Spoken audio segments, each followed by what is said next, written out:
good evening, and welcome back to Winston Sleep Podcast. Tonight we are travelling somewhere that most bedtime stories have never taken you. We are going to a narrow strip of land curving along the eastern edge of mainland Southeast Asia, a place of green mountains and slow rivers and rice fields that stretch so far they seem to dissolve into the mist. We are going to ancient Vietnam, and we are going to meet two sisters who, with nothing but fury and loyalty and an unshakable sense of what was right, raised an army, drove out an empire, and became legends so powerful that 2,000 years later, an entire nation still speaks their names with reverence. If you are enjoying what we do here at Winston Sleep Podcast, take just a moment to like the video and subscribe. It genuinely helps these stories find the people who need them. And before we begin, drop your location and your local time in the comments below. Whether it is past midnight in Sydney or just after 10 in the evening somewhere in Europe or the Americas, there is something quietly wonderful about knowing that people all over the world are settling in at the same time, listening to the same story together. Now get comfortable, adjust your pillow, let your shoulders drop, slow your breathing down just a little. Tonight we are going back more than 2,000 years to a world where an empire thought it could erase a people, and two sisters decided it could not. To understand the Trung Sisters, you first have to understand the world they were born into. And to understand that world, you have to go back even further, to a time before the Chinese ever set foot on Vietnamese soil, to a time when the people who would one day become the Vietnamese lived under their own rulers, spoke their own language without shame, and organised their society in ways that would have looked remarkably different from the great empires pressing in around them. The people of this land called it Ven Lang, and later ULC. These were not small or primitive societies. They were sophisticated, rice farming, bronze working civilizations with their own royal lineages, their own spiritual practices, and their own deeply rooted sense of identity. The Hong Kings, as legend remembers them, had ruled Ven Lang for generations, stretching back into mythology, presiding over a society built around the rhythms of the river delta, the planting and harvesting of rice, the flooding and receding of the Red River that gave life to everything. These people were not wandering tribes. They were settled, organised, and proud. What made their society particularly striking, especially in comparison to the great patriarchal empires that surrounded them, was the role that women played in it. Vietnamese women in this pre-Chinese era occupied a social position that was, by the standards of the ancient world, remarkably elevated. Women could own property. Women could inherit land from their families. Women could participate in trade, run markets, conduct business, and speak in public forums without shame or restriction. In matters of the village and the household, women were not silent figures standing behind their husbands. They were active participants, decision-makers, community anchors. This was not a feminist utopia in any modern sense of the word. It was simply a society shaped by different values than the Confucian hierarchy that dominated Chinese civilization to the north. Vietnamese society at this time was deeply communal, organised around clans and villages rather than rigid patriarchal households, and women were woven into the fabric of that communal life in ways that gave them real standing, real voice, and real power. There were women who led, women who commanded respect not because a man had given it to them, but because they had earned it through their own actions, their own intelligence, their own strength of character. This is not a small detail. It is, in fact, the entire foundation upon which the story of the Trung Sisters rests. Because without this tradition, without this cultural memory of women as leaders and actors, rather than simply wives and daughters, there would have been no army of women. There would have been no rebellion. There would have been nothing but silence. But then, the world changed. In 111 BC, the Han dynasty of China extended its reach southward and absorbed the kingdom of ULC into its empire. The Han were, at this point in history, one of the most powerful political entities on the face of the earth. Their empire stretched across an enormous swath of East Asia, and they governed it with a combination of military force, bureaucratic sophistication, and cultural confidence that bordered on absolute certainty of their own superiority. When the Han looked at the people of ULC, they did not see a civilization with its own valid traditions and its own coherent way of organizing the world. They saw barbarians in need of civilizing. They saw raw territory in need of organizing. They saw, above all else, a people who needed to be made Chinese. The territory that had been ULC was reorganized into commanderies under Han administration. The region that would one day become northern Vietnam was designated Giao Chi, and it was placed under the authority of Han-appointed governors who reported back to the imperial court in the distant north. These governors came with soldiers, they came with administrators, they came with tax collectors, and they came with an entire worldview that was about to be imposed, systematically and without apology, on a people who had never asked for it. The taxation system alone was enough to break the back of Vietnamese society. The Han taxed everything. They taxed land. They taxed crops. They taxed fish. They taxed salt. The Vietnamese had always paid tribute to their own Hong kings, of course, but there was a difference between tribute paid to a ruler who was one of your own and taxes extracted by a foreign empire that regarded you as a lesser people. The Hong kings had understood the rhythms of the land and the limits of what the people could bear. The Han administrators had quotas to meet and careers to advance, and the feelings of the local population were not particularly high on their list of priorities. Beyond the economic burden, the Han occupation brought with it a sustained and deliberate campaign of cultural transformation. The Han believed, with complete sincerity, that Confucian civilization was the highest form of human organization, and that bringing it to the people of Giao Chi was a gift, not an imposition. From their perspective, they were lifting a primitive society out of disorder and into the light of proper civilization. From the perspective of the Vietnamese, they were watching everything that made their world recognizable slowly being dismantled and replaced with something foreign, something that did not fit the shape of who they were. Confucian ideology placed enormous emphasis on hierarchy, order, and the subordination of the individual to the collective structure of family and state. Within the family, the husband was above the wife, the father was above the son, the elder was above the younger. These were not suggestions. They were the bedrock principles upon which all of social life was supposed to rest, and the Han administrators brought these principles with them into every aspect of Vietnamese governance and social policy. For Vietnamese women, this was a particular kind of violence, not always the physical kind, though that too existed, but the slower, quieter violence of watching your world contract around you. The Vietnamese woman, who had grown up understanding that she could own land, speak her mind, participate in the commerce of her community, conduct herself with the autonomy of a full human being, was now being told that the proper order of things required her to step back, to be silent, to defer to her husband in all things, to understand herself as a subordinate element in a hierarchy that had been designed without her in mind. The Confucian concept of the three obediences was perhaps the sharpest edge of this cultural imposition. A woman was to obey her father before marriage, her husband after marriage, and her son in widowhood.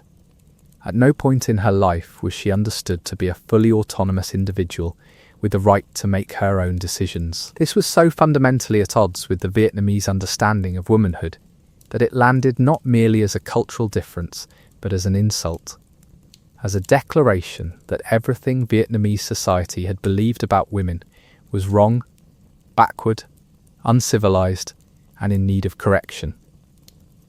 The LC lords, the Vietnamese aristocracy who had held regional power under the Hong kings, found themselves in an increasingly difficult position as the Han occupation deepened. Some of them collaborated.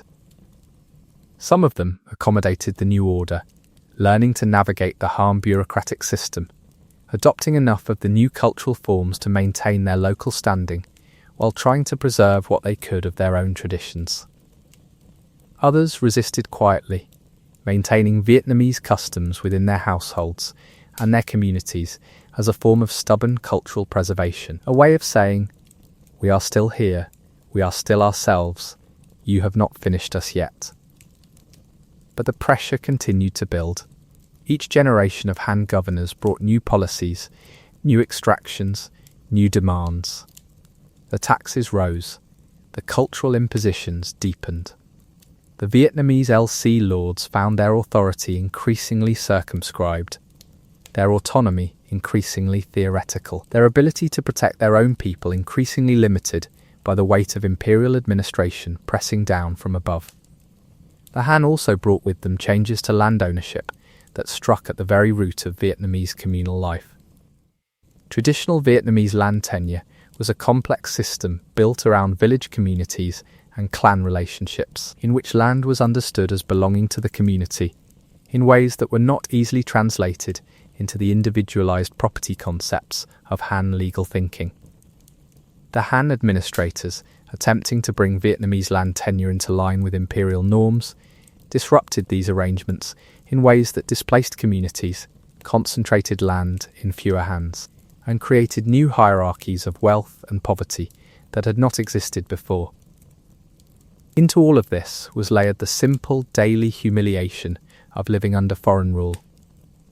The Han soldiers stationed in Jiaoche were not, as a general matter, gentle or considerate occupiers. Stories of abuse, of arbitrary punishment, of the casual cruelty that tends to characterize any military occupation where the occupiers regard the occupied as fundamentally inferior, accumulated in the collective memory of the Vietnamese people like sediment at the bottom of a river.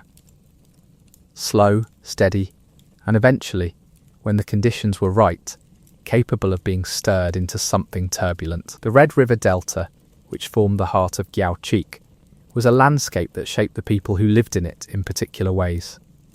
It was a place of enormous agricultural productivity, the great river flooding seasonally and depositing the rich silt that made the rice paddies so extraordinarily fertile.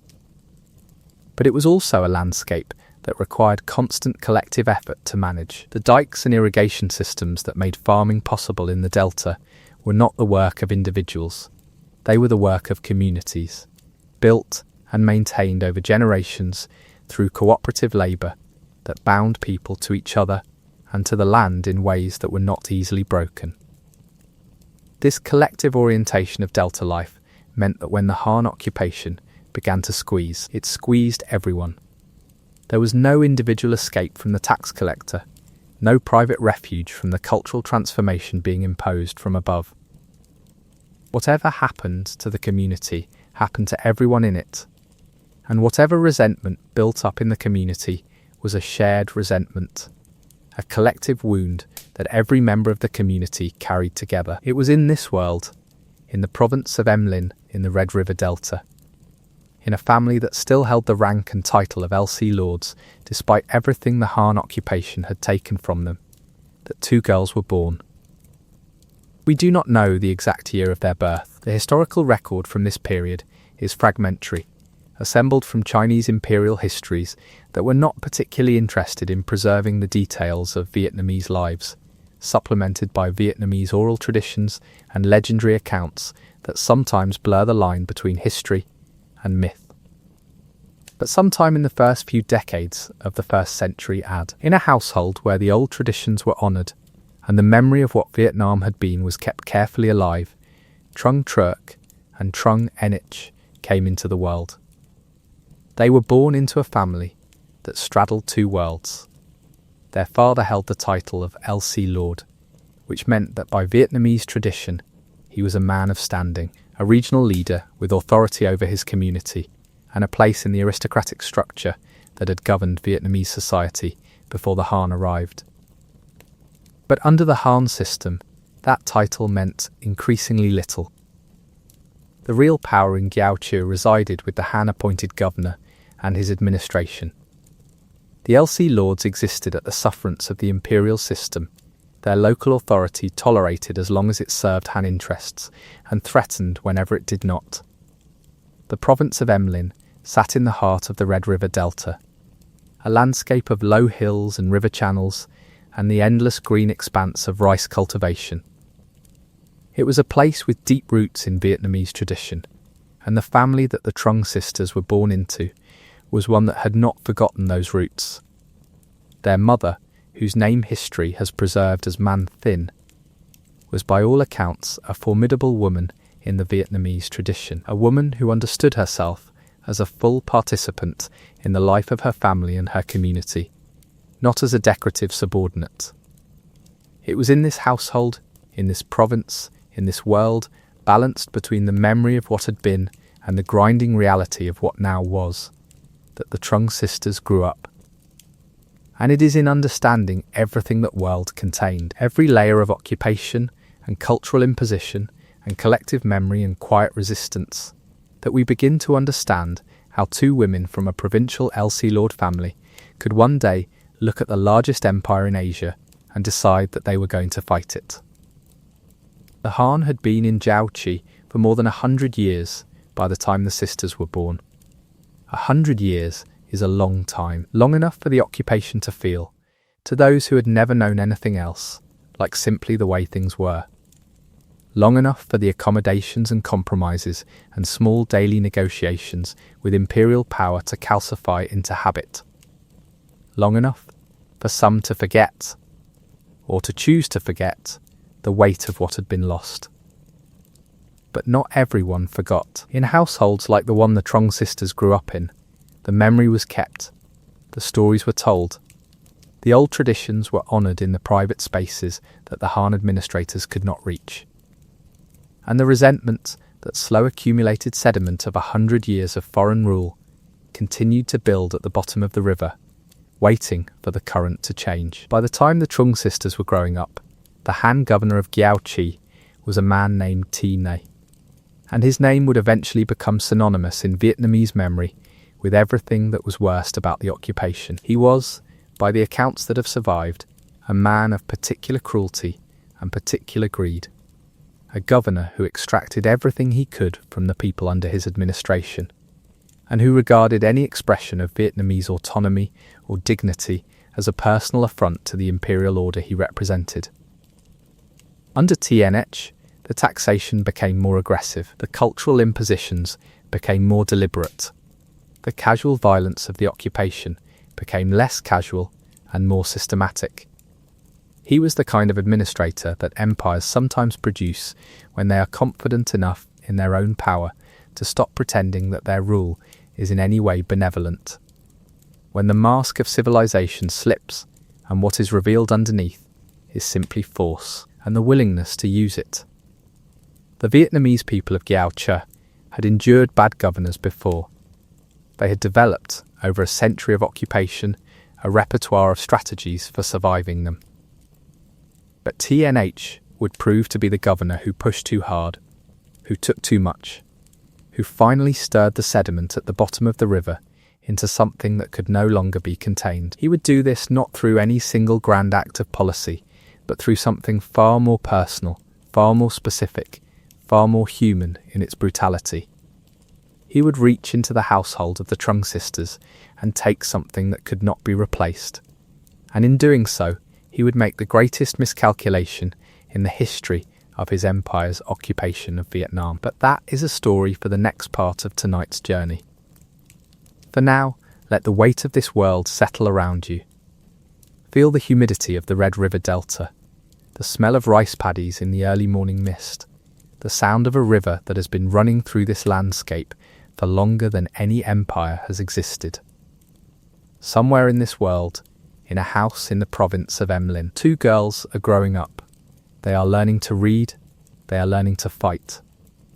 They are learning the history of their people and the depth of what has been taken from them. And they are becoming, in ways that neither they nor anyone around them can yet fully see, the most dangerous thing the Han Empire will ever encounter in this narrow, beautiful, river-threaded land. There is something particular about growing up in a household that remembers.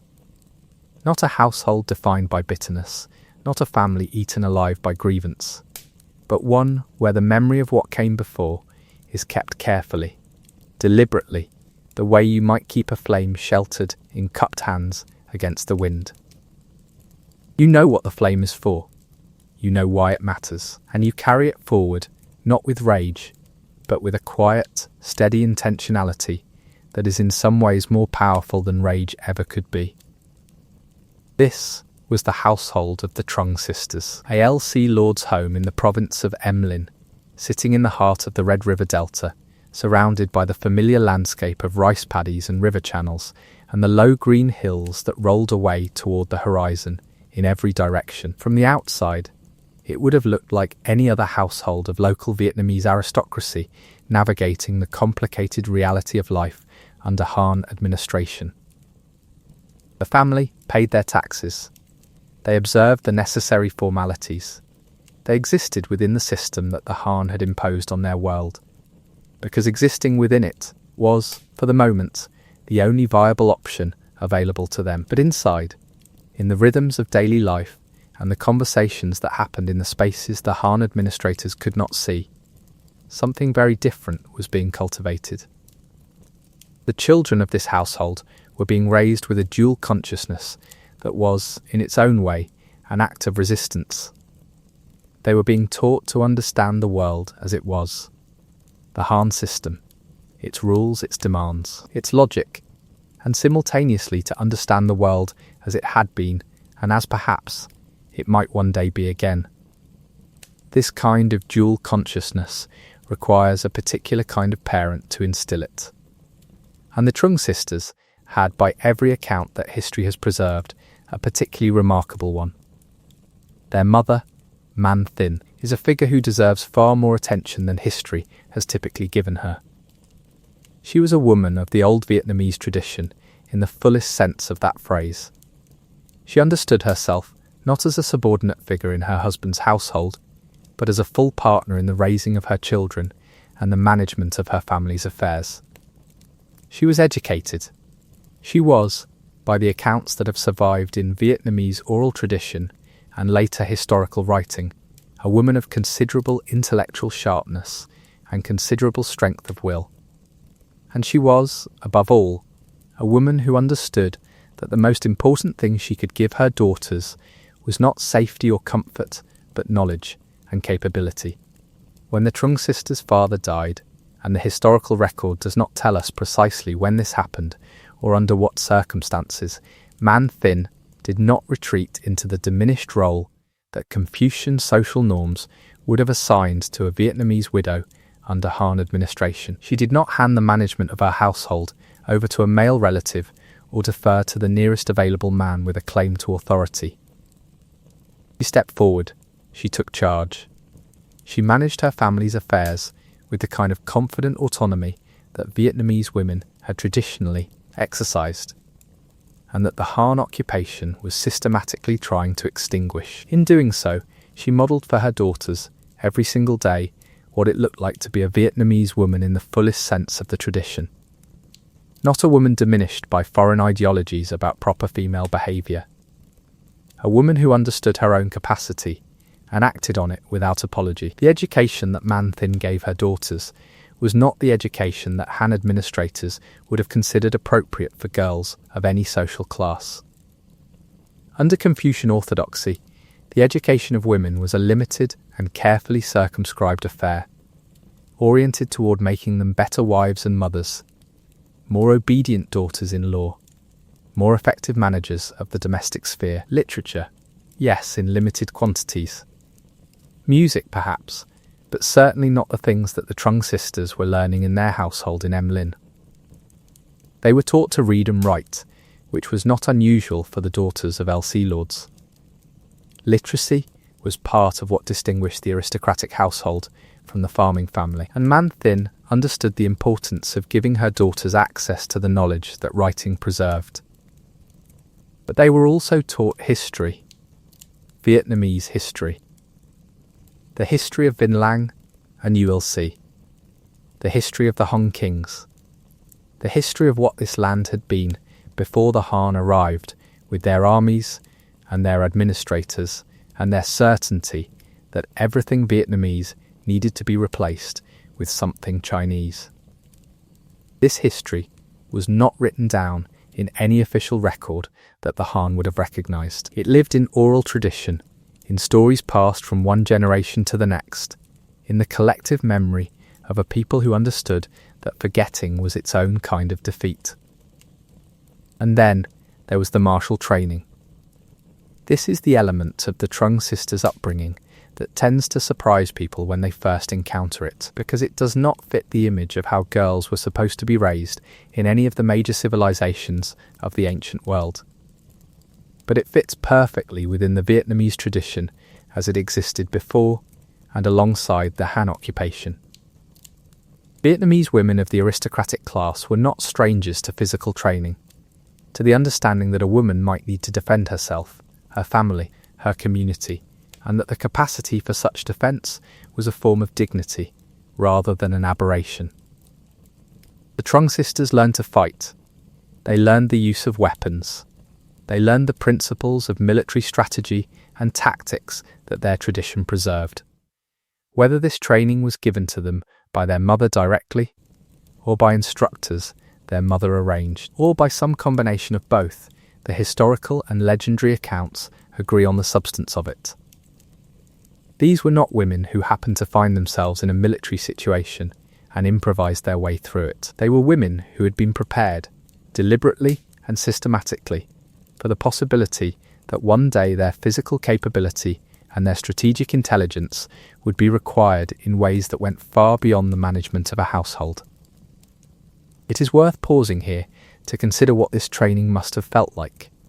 In the context of the world these girls were growing up in, they were living under an occupation that was telling them, through every mechanism of cultural and administrative pressure available to it, that they were lesser, that women were lesser, that Vietnamese women specifically needed to be remade into something more closely resembling the Confucian ideal of femininity, which meant quieter, more deferential, more contained, more subordinate. And yet here, in this household in Em Linh, they were being trained to fight.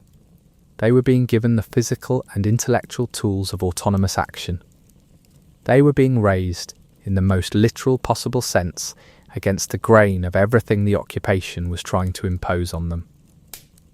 This was not an accident. Man Thin was not an eccentric mother who happened to have unconventional ideas about child rearing. She was a woman who understood the moment she was living in, who understood what was at stake, and who made a deliberate choice about how to prepare her daughters for a world that was going to require more of them than embroidery and obedience. Whether she knew, in any specific sense, what her daughters would one day do, we cannot say. But she raised them as if she did. As Trong Church and Trung En Hoc grew into young women, the world around them was continuing to change in ways that made the resentments of the Vietnamese people run deeper and hotter than they had in previous generations. The governor TNH had by this point established himself as one of the most extractive and brutal administrators the Han had yet sent to Giao Chu. The taxes under his administration were crushing. The abuse of authority was systematic. Vietnamese LC lords, who had previously managed to maintain at least a measure of local standing, found themselves increasingly squeezed. Their traditional authority undermined at every turn by a governor who seemed to regard any form of Vietnamese autonomy as a personal affront. It was in this atmosphere, against this backdrop of deepening occupation and deepening resentment, that Trung Tuc came to the attention of a young man from a neighbouring LC lord family. His name was Chish, and he was the son of a lord from the district of Chu Dinh, a territory that adjoined Em Linh in the Red River Delta. The connection between their families was natural, the kind of alliance between neighbouring aristocratic households that had organised Vietnamese society for generations. Two LC lord families, both navigating the same difficult relationship with Han authority, both preserving what they could of their traditions in the face of relentless cultural pressure. What we know about Tish from the historical record is limited, but what survives is consistent.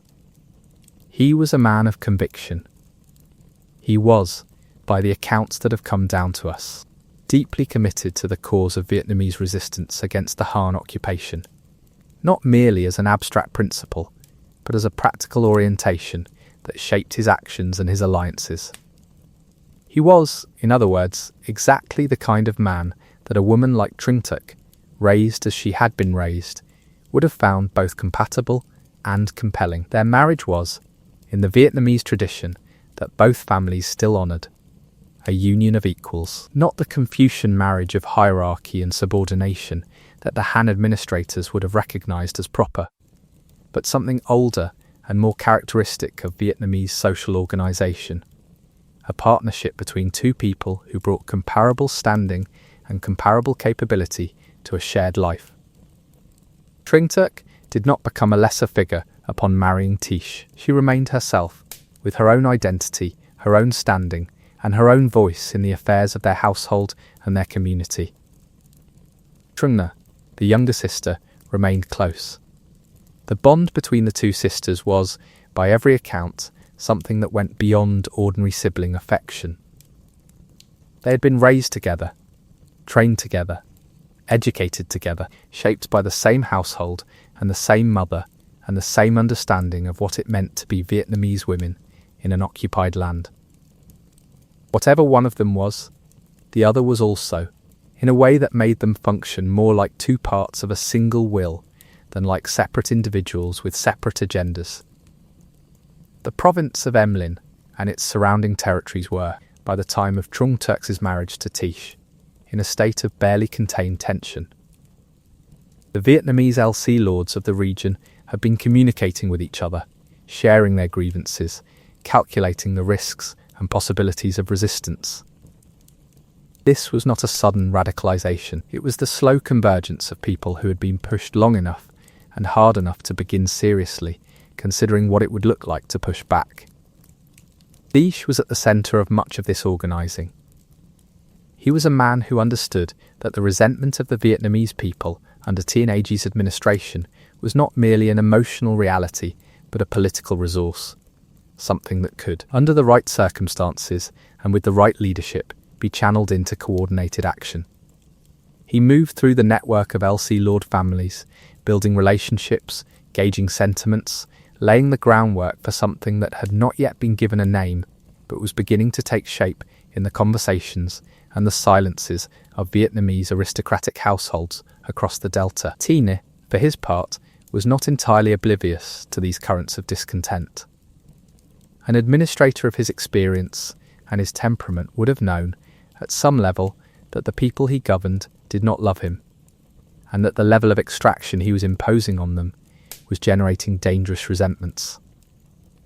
But he may have calculated, as so many occupying administrators throughout history have calculated, that the gap between resentment and organised resistance was wide enough to be managed.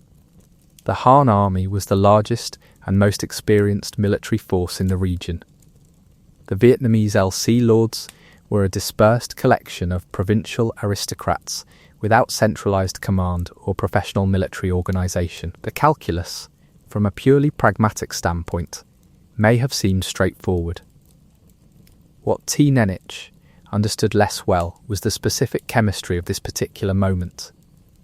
The combination of a uniquely brutal administrator, a population pushed closer to its breaking point than it had been in generations, and a network of aristocratic families that included, in the province of Em Linh, two women who had been prepared their entire lives for exactly the kind of crisis that was now building around them. The breaking point came not as a grand political event, but as something deeply personal.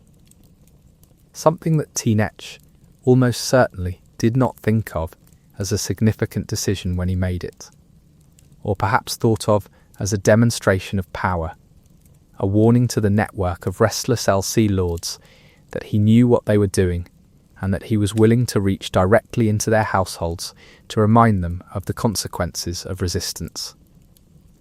Daesh was arrested. The exact charge, if there was a formal charge at all, has not been preserved with clarity in the historical record.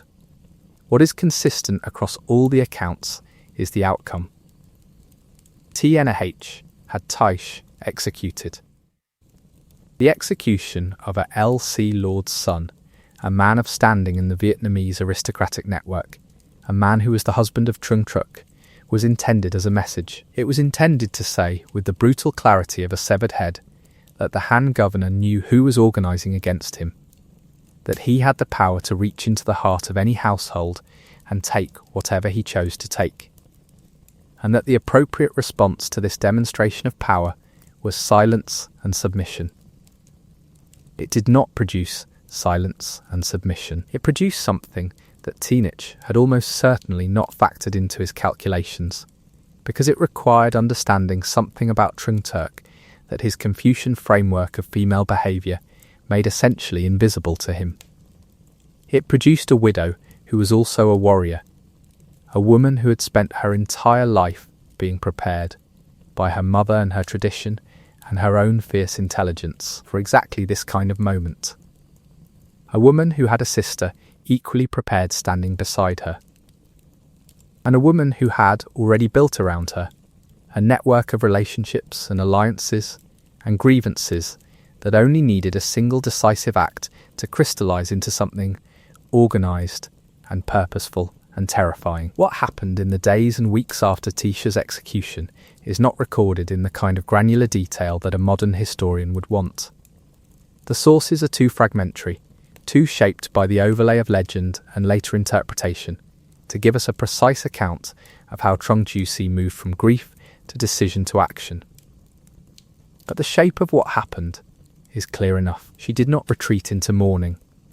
She did not accept the diminished role of a widow that Confucian social norms would have assigned her. She turned her grief into something harder and more purposeful, and she began to do what she had, perhaps without fully knowing it, been preparing to do her entire life. She began to raise an army. The messages went out through the network of L.C. Lord families that Taish had been carefully cultivating.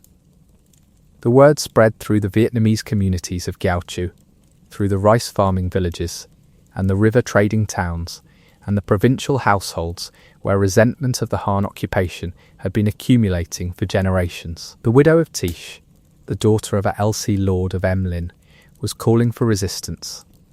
And she was not calling for the quiet, passive resistance of cultural preservation that her people had been practicing for 100 years. She was calling for something that the Han had perhaps never seriously imagined the Vietnamese would attempt. She was calling for war, and perhaps the most extraordinary thing about what happened next, the thing that even now, 2,000 years later, carries a particular power, was who answered that call. It was not only the men of the Vietnamese aristocratic families, though they came too. It was women. Women in numbers that had no precedent in the military history of any of the civilizations surrounding them. Women who had been raised in the Vietnamese tradition, who understood themselves as capable of more than the Confucian system had tried to tell them they were, who heard the call of Trung Truc and recognized in it something that spoke directly to everything they knew about themselves and everything they had been told to stop being. They came from the villages and the provincial households. They came as individuals and as leaders of groups. They came carrying whatever weapons they had and whatever military knowledge they possessed. And as they gathered in Emlyn around the two sisters who had called them, they began to form something that no Han administrator had prepared for, no Han military strategist had planned against, and no Han governor sitting in his comfortable residence in the administrative capital of Giao Choch had thought to include in his calculations about the risks and possibilities of his posting. They were becoming an army. And at the head of that army stood Trung Truc and Trung Nhe, daughters of a L.C. Lord, students of war, keepers of a flame that an empire had spent 100 years trying to extinguish. The flame had not gone out. It had been waiting in a household in Emlyn, in the careful education of two girls by a mother who understood exactly what the world was going to require of them. The Han Empire, the largest and most powerful political entity in Asia, was about to discover what it had failed to account for. and Tinish, the governor who had ordered the execution of Tish as a warning, was about to learn that some warnings produce not silence, but the precise opposite of what was intended. Something was gathering in the delta. Something that smelled of river water and rice fields, and the very specific fury of a people who had decided, at last, that enough was enough. The rebellion was about to begin. There is a moment in the life of any great uprising when it stops being an idea and becomes a fact. When the conversations that have been happening in whispered rooms and careful letters and the loaded silences between people who trust each other suddenly crystallize into something physical, something that takes up space in the world, something that can be seen and heard and counted. That moment, for the rebellion of the Trung Sisters, came in the spring of 40 Ad, in the province of Emlyn, on the banks of the Htit River, where two women stood before a gathered force and made a declaration that would echo through 2,000 years of Vietnamese history. But before we get to that moment, we need to understand what it took to get there. Because rebellions do not simply happen. They are built carefully and deliberately out of the raw material of human grievance and human connection and human courage. And the building of this particular rebellion was itself a remarkable achievement. One that deserves to be understood in its full complexity before we move to the drama of the uprising itself. When Trung Turk made the decision to raise an army in the aftermath of her husband's execution, she was not operating from a position of conventional military strength. She did not have a professional army at her disposal. She did not have a treasury filled with the resources of a functioning state. She did not have the institutional backing of a government or the logistical infrastructure of an established military power. What she had was something different, something that in the right circumstances can be more powerful than any of those things. She had a network, she had a cause, and she had herself the network that Tish had been carefully cultivating among the LC Lord families of Gyao became, in the weeks after his execution, the backbone of the recruitment effort. Trung Turk moved through this network with a purposefulness and a personal authority that the accounts of the rebellion, even the Chinese imperial histories that were not particularly interested in making her look impressive, consistently acknowledge. She was not a figurehead. She was not a symbol being managed by male advisors who were doing the real work behind the scenes. She was the organising intelligence of the rebellion, the person who understood the political landscape, who knew which families could be counted on and which needed persuading, who grasped the military realities and the strategic possibilities with the clarity of someone who had been thinking about these questions for a very long time. What made her recruitment efforts so extraordinary and so historically unprecedented was the breadth of who she called to the cause. She was not simply appealing to the Vietnamese aristocracy, to the LC lords and their households who had obvious political and economic reasons to resent Han authority. She was appealing to everyone, to the farming families of the Delta whose taxes had been crushing them for generations, to the traders and the craftspeople whose livelihoods had been distorted by Han economic policies, to the women of every social class who had been living under the slow grinding pressure of Confucian cultural imposition, who had been told in 100 different ways that who they were and how their society understood them was wrong and needed to be corrected. The response was extraordinary.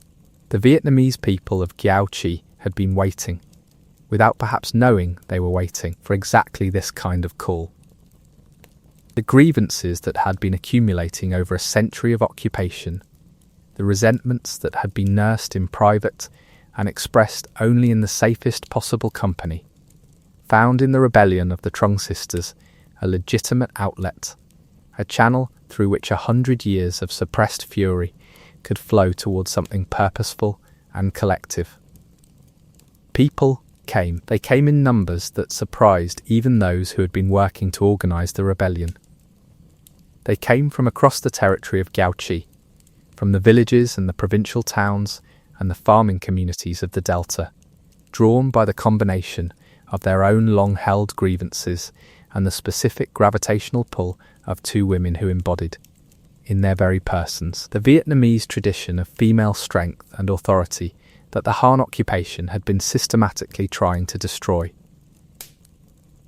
And among those who came, in numbers that have no parallel in the military history of the ancient world, were women. This is the detail that has captured the imagination of historians and storytellers across 2 millennia, and it deserves to be understood not as an exotic curiosity, but as a logical expression of everything we have already discussed about Vietnamese society and the specific ways in which the Han occupation had affected Vietnamese women. These were not women who had wandered accidentally into a military situation.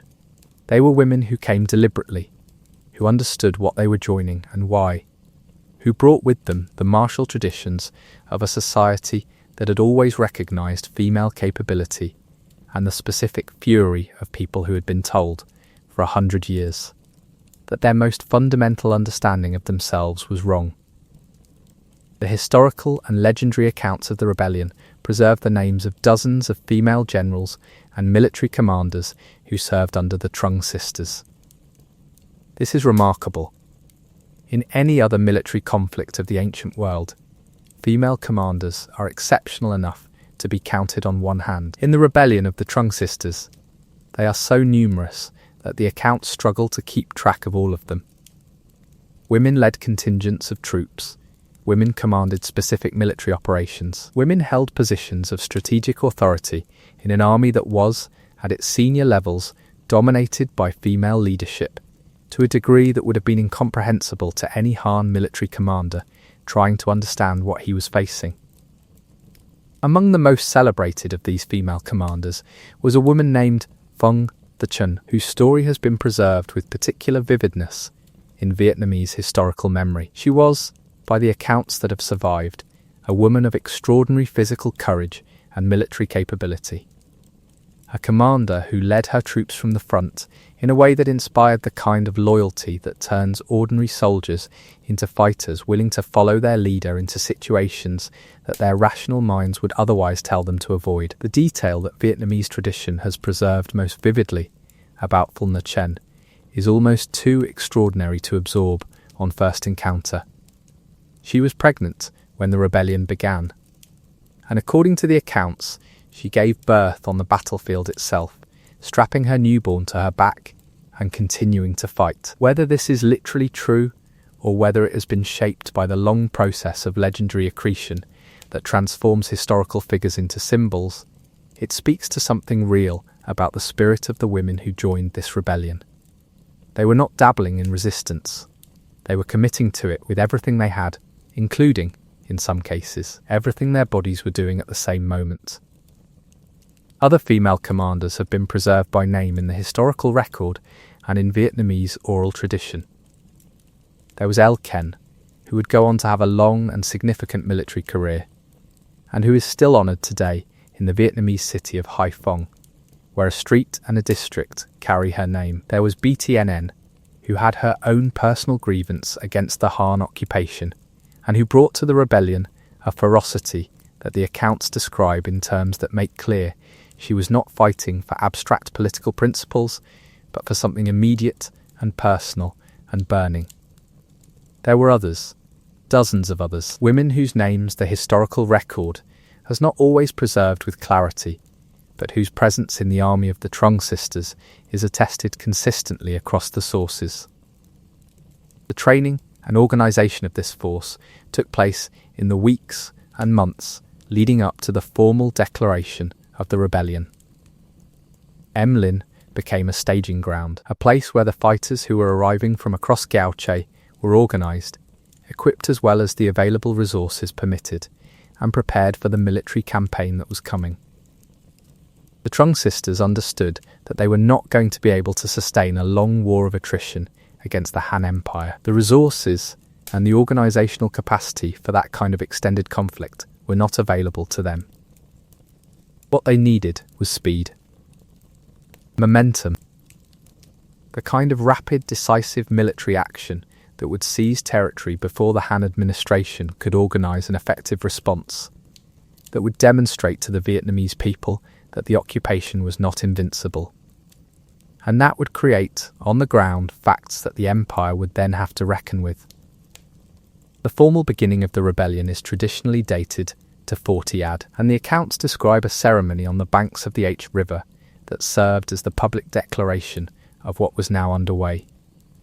The details of this ceremony have been elaborated by legend in ways that make it difficult to separate the historical kernel from the mythological shell that has grown around it over 2,000 years.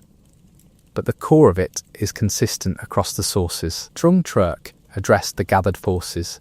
She laid out the cause for which they were fighting: the restoration of Vietnamese independence, the end of Han occupation, the reclamation of the land and the traditions and the dignity that had been slowly stripped from her people over a century of foreign rule. She spoke of Tish. She spoke of the grief that had become the personal catalyst for what was now a collective uprising. And she led the assembled fighters in oaths that bound them to the cause and to each other. Some accounts describe the ceremony as including the sacrifice of animals and the burning of oaths in the manner of Vietnamese military tradition. Some describe Trung dressed in full armour, her appearance designed to communicate that this was not a petition or a protest, but a military campaign led by a commander who intended to win. Whatever the precise details of the ceremony, its function was clear. It was the moment at which the rebellion stopped being a network of conversations and became an army with a declared purpose and a recognised leadership. The military campaign that followed was, by any historical measure, astonishing in its speed and effectiveness. The Trung Sisters led their forces out of Em Linh and began moving through the territory of Giao Chu with a momentum that the Han administration was completely unprepared to meet. City after city, citadel after citadel, fell to the advancing forces of the rebellion. The Vietnamese people in the territories through which the army passed responded to the sight of the Trung Sisters' forces not with resistance but with support, joining the uprising, opening their gates, providing food and intelligence and reinforcements that swelled the rebel army as it moved. The Chinese historical sources, which are our most detailed record of the military campaign, speak of 65 citadels falling to the rebellion. 65. This is not the account of a minor local disturbance that the Han administration managed to contain within a few weeks. This is the account of a comprehensive military campaign that swept through an entire province and established, in rapid succession, Vietnamese control over a territory that the Han Empire had held for over 100 years. The speed of it is staggering. The scale of it is staggering. And the fact that it was accomplished by a force that had been assembled and organised in a matter of months, led by commanders who had no formal military training in the Han sense of the term, makes it all the more remarkable. T. Ner, the governor whose execution of Tish had lit the fire, found himself facing a situation that his calculations had never included. The Vietnamese people, whom he had governed through a combination of extraction and intimidation, had risen against him with a force and a speed that his administration was not equipped to meet. The Han military forces in Giao Chu were not negligible, but they were spread across a large territory, oriented toward maintaining order in a population that had not, until now, shown signs of organising for open military resistance, and led by a governor whose administrative instincts were better developed than his military ones. The accounts of what happened to TNH at this point are not entirely consistent, but they agree on the essential outcome. He fled, the man who had ordered the execution of Tish as a demonstration of imperial power, who had governed Giao Chi with the confident brutality of an administrator who believed the people under him were incapable of meaningful resistance, abandoned his post and ran. Some accounts say he disguised himself to escape. Some say he fled by sea. The precise details matter less than the fact of the flight itself, which was, in the Vietnamese memory of the rebellion, one of its most satisfying moments. The man who had taken everything from Trung had been driven from the territory he had abused, by the very people he had abused, led by the woman whose grief he had created. With TNH gone, and the Han administrative apparatus in Jiaochu collapsed, the Trung Sisters stood in control of a territory that stretched across what is now northern Vietnam and parts of southern China. The scale of what they had achieved in a matter of months was without precedent in the history of Vietnamese resistance to Han rule. No one had done this before. No one had taken the accumulated grievances of a century of occupation and turned them into a military force capable of driving the Han out of an entire province. And they had done it not with the resources of an established state or the institutional backing of a recognised political authority, but with the raw material of human fury and human solidarity, and the organisational genius of two women who had spent their entire lives being prepared for exactly this moment. What happened next was equally remarkable. Having seized control of the territory, the Trung Sisters did not simply declare victory and leave the political situation undefined. They established a government. They organised an administration. They began the work of actually running the territory they had liberated, of translating military victory into functioning political authority. Trung Truc was acclaimed as queen. The accounts vary in their description of the coronation ceremony, but they agree that she was recognised as the ruler of the liberated territory by the forces and the people who had supported the rebellion, and that she took up the responsibilities of governance with the same seriousness and capability that she had brought to the military campaign. This was not a symbolic title. She was actually governing. She was making decisions about administration, about taxation, about the organisation of the territory and the management of its resources. She was doing what rulers do, which is the hardest and most unglamorous part of any revolution, the part that comes after the fighting and requires a completely different set of skills and a completely different kind of sustained attention. One of the first and most significant acts of the new government was the abolition of the Han tax system. This was not merely a symbolic gesture, it was a concrete and immediate change in the daily lives of the Vietnamese people under the new administration. A tangible demonstration that the world had changed, that the extraction that had been grinding them down for a century was over, at least for now. The response to this policy was exactly what you would expect from a population that had been crushed under punitive taxation for as long as anyone could remember. It deepened the support for the new government and for the leaders who had made it possible. The Trung Sisters also made deliberate efforts to restore Vietnamese customs and traditions that the Han occupation had suppressed or distorted. This was partly a political act, a way of distinguishing the new government from the foreign administration it had replaced, and of signalling to the Vietnamese people that their identity and their traditions were now officially recognised and honoured rather than systematically dismantled. But it was also, clearly, something the sisters believed in personally and deeply. They had been raised to honour those traditions. They had spent their lives maintaining them in the face of cultural pressure designed to erase them. Restoring them to public legitimacy was not just policy, it was personal. The territory under the sisters' control was substantial. The 65 citadels that had fallen to the rebellion represented a large and strategically significant piece of the geography that the Han had controlled. The new government was administering a real state, with real borders and real responsibilities and real challenges. Tringanet played a significant role in this administration alongside her sister. The two women who had been raised together, trained together, and led the rebellion together, now governed together. A partnership that had begun in childhood and that was now operating at the level of state power. The period of independent rule that followed the rebellion is sometimes called the Trung dynasty in Vietnamese historical memory. And while the term dynasty implies a dynastic succession that never actually occurred, the name captures something real about the nature of what the sisters had established. This was not a temporary military occupation of liberated territory. It was an attempt to build something lasting, to translate the military victory of the rebellion into a political reality that could survive and sustain itself. The question of how long they had to build it is one that hangs over this period of the story with a particular poignancy. because the Han Empire, embarrassed and enraged by what had happened in Gyaoche, was not going to leave the situation as it was. The flight of TNH had been reported to the imperial court.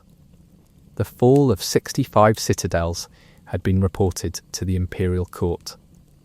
The establishment of an independent Vietnamese government on territory that the Han considered part of their empire had been reported to the imperial court. And the imperial court, which had not survived and expanded for centuries by accepting the loss of territory without response, was in the process of deciding what to do about it. What they decided was to send one of their best. Not another administrator with a military escort. Not a political solution or a negotiated settlement. They decided to send a general, a real general, a man with the full resources of the Han military behind him, and the explicit mandate to take back what had been lost and to ensure that nothing like this ever happened again. The name of that general was M. Vinh, and his arrival in the story of the Trung Sisters marks the beginning of the end of the brief, extraordinary chapter of Vietnamese independence that the rebellion had created. But that arrival was still months away when the sisters stood at the height of their power, governing a liberated territory, honoured by their people, having accomplished something that no one in the history of their world had accomplished before. For a moment, however brief, the flame that had been kept alive in a household in Emlyn had become something large enough to illuminate an entire nation. Two women had looked at the largest empire in Asia and had not blinked. They had raised an army from the raw material of grief and collective fury, and a tradition that refused to die. They had driven a governor into hiding and collapsed a century of administrative control in a matter of months. They had built, in the space that the collapse created, the beginnings of something that looked like a free Vietnam. The empire was coming.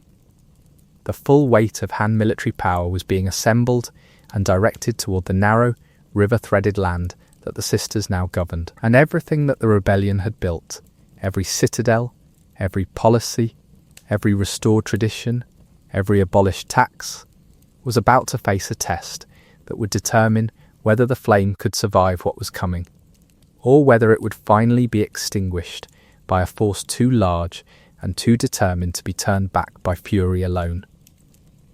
The sisters knew it was coming. They had always known it was coming. You do not drive a Han governor into the sea and expect the empire to accept the outcome quietly.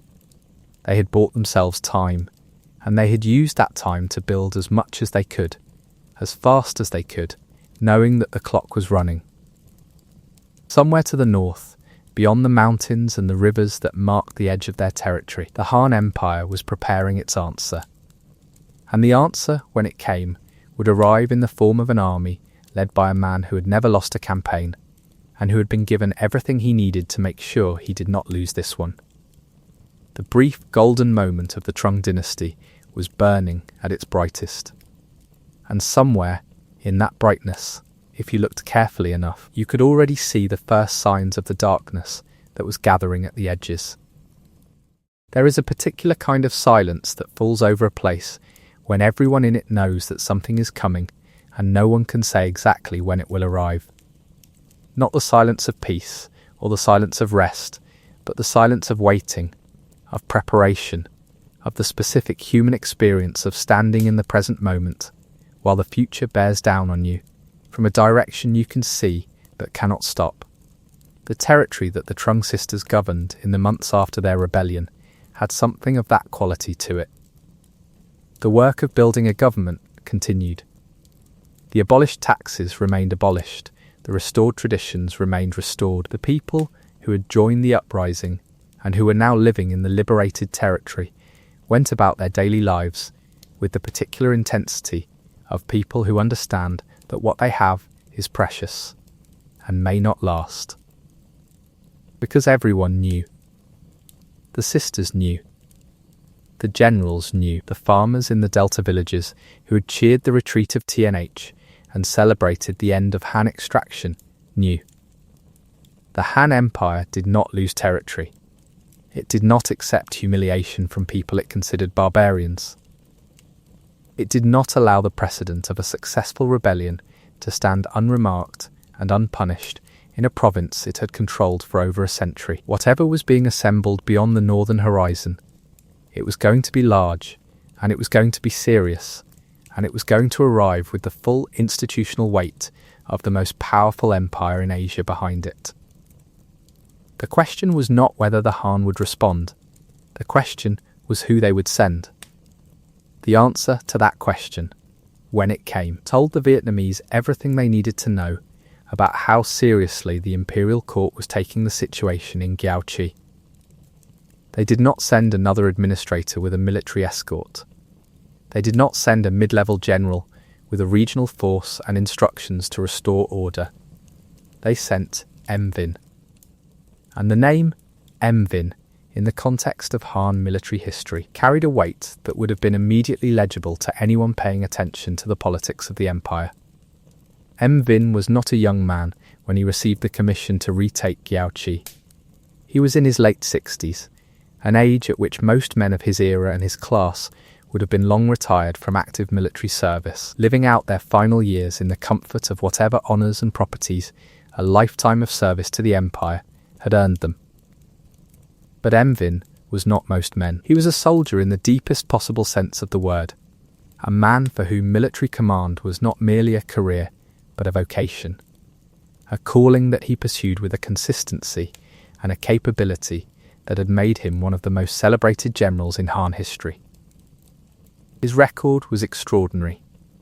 He had campaigned across the enormous geographic span of the Han Empire, from the arid northwestern frontiers where nomadic confederacies tested the edges of Chinese power, to the southern territories where the terrain and the climate and the people presented entirely different kinds of challenges.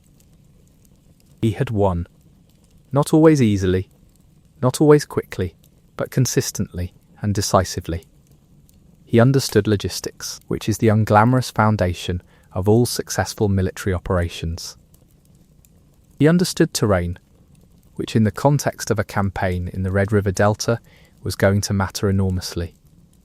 And he understood, with the clear-eyed pragmatism of a man who had spent decades fighting in difficult conditions against determined opponents, that the most dangerous mistake a commander can make is to underestimate the people he is fighting. Whether Vin fully avoided that mistake in his assessment of the Trung Sisters is something the historical record leaves ambiguous. The Chinese imperial histories that are our primary source for his campaign are not particularly interested in rendering the Vietnamese perspective with accuracy or sympathy. They describe the rebellion in terms that reflect the Han worldview as a disturbance to be suppressed, a deviation from the proper order of things to be corrected, rather than as the expression of a genuine and legitimate political will. But even through that filter, the scale of the preparations that the imperial court made for the reconquest of Gyaochi tells its own story. You do not send your best general with an army of that size to suppress a minor disturbance. You send that kind of force when you understand that what you are facing is serious. The force that Vin assembled for the campaign was substantial by any measure. The accounts speak of 20,000 Han soldiers, supplemented by additional naval forces and logistical support that would have brought the total number of people involved in the military operation significantly higher. This was not a punitive expedition. This was a full-scale military reconquest, organised and resourced with the institutional capacity of an empire that had been doing this kind of thing for a very long time and had developed over centuries of expansion and consolidation. The logistical sophistication to project military power across enormous distances and sustain it in the field for as long as necessary. The route that Vin chose for his advance into Jiaoqi reflects the military intelligence and the strategic thinking that had made him so formidable throughout his career.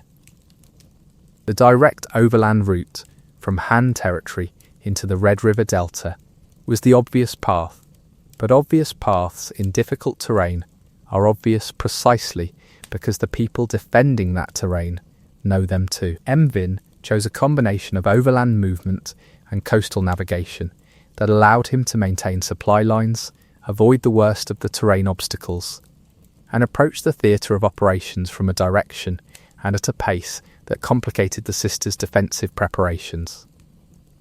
The advance was methodical. Vin was not in a hurry in the way that commanders sometimes are when they are trying to demonstrate political will or satisfy impatient superiors. He was in a hurry in the way that experienced generals are when they understand that every day of delay allows the enemy to consolidate, to prepare, to potentially develop the kind of defensive depth that turns a military campaign into a prolonged and costly siege operation.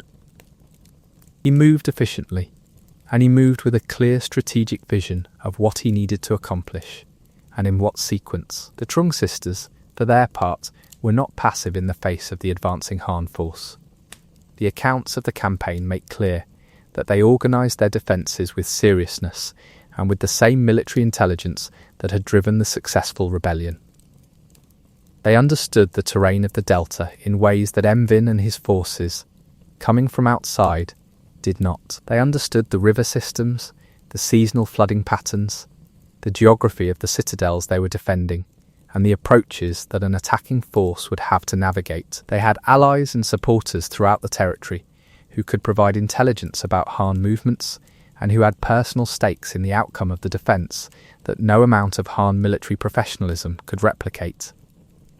But they also faced structural disadvantages that no amount of local knowledge and personal courage could fully compensate for. The force they commanded was large by the standards of Vietnamese military experience, but smaller and less uniformly trained than the professional Han army bearing down on them. The weapons and equipment available to the Vietnamese forces were in many categories inferior to those of the Han military, which had centuries of institutional development behind its weapons manufacturing and its logistical systems. And the sisters lacked the one resource that might have made the difference in a sustained defensive campaign, which was time. The Han were coming with everything they needed to fight for as long as necessary. The Vietnamese were fighting on their own territory, which gave them certain advantages, but they were also fighting with a population that needed to eat and farm and live, that could not be indefinitely mobilized for military purposes without the civilian economy of the Delta collapsing underneath them. The first major military engagements between the Han forces and the armies of the Trung Sisters took place in the territory approaching the heart of the Delta. The specific locations and the precise sequence of these battles are not recorded with the kind of detail that would allow a modern military historian to reconstruct them with confidence. The Chinese historical sources give us outcomes more reliably than they give us process. But the picture that emerges from the available accounts is of a campaign in which Vin's superior numbers and professional military organisation gradually overcame the defensive advantages that the Vietnamese forces enjoyed, not in a single decisive engagement, but in the grinding accumulation of smaller encounters that went consistently in the Han direction. The Vietnamese forces fought. This is not a story of a population that collapsed in the face of the returning empire without meaningful resistance. The accounts of the campaign, even the Chinese ones that had no particular interest in celebrating Vietnamese military capability, acknowledged the tenacity of the resistance. There were engagements in which the Han forces sustained significant casualties. There were defensive positions that took longer to reduce than Vin would have preferred.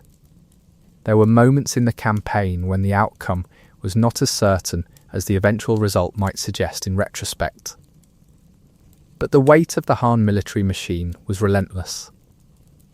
Each engagement that went in the Han direction reduced the resources available to the Vietnamese forces for the next one. Each citadel that fell narrowed the defensive perimeter that the sisters were trying to hold.